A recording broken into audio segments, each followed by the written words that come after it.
करऽ के लेल दबाव दैत सरकार विरुद्ध प्रदर्शन भेलै छै। बुध दिन स्वर्गीय आचार्य के 25 बुदा मांग पूरा करब मांग करैत सरकार विरुद्ध विरोध प्रदर्शन कयल गेलै छै। काठमांडू के माइती घर आ बानेश्वर क्षेत्र में मृतक आचार्य के मांग पूरा करऽ मांग करैत विरोध प्रदर्शन भेलै छै। मंगल दिन अपना ऊपर पेट्रोल छीट कर आगि लगबैत आत्मदाह के प्रयास केने इलाम के 37 वर्षक आचार्य के बुध के भोरे मृत्यु भेला बाद हुनक मांग संबोधन कयल जेबाक चाही कहैत युवा सब सरकार विरुद्ध प्रदर्शन केलक अछि।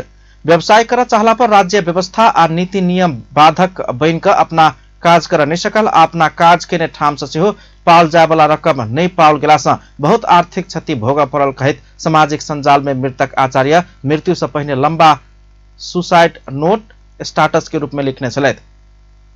प्रदर्शन में उतरल एक आंदोलनकारी मतदाता सब नया शक्ति के रूप में सत्ता में पहुंचौने सब वही यही अवस्था के सिर्जना करऽ वाला सब के कार्यवाही कऽ आगा बढ़ नहीं सकला पर देश के और बड़का दुर्घटना भोगऽ पड़त बतौलक अछि।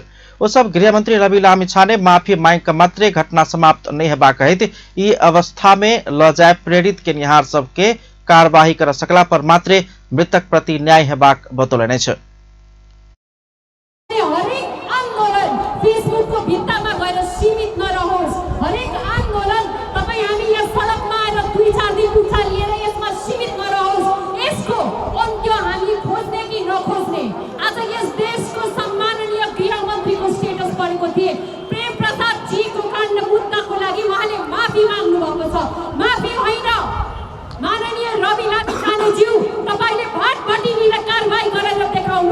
आत्मदाह केने आचार्य के न्याय देल जेबाक मांग करैत युवा सब सरकार विरुद्ध विभिन्न नाराबाजी सहित विरोध प्रदर्शन केलक अछि।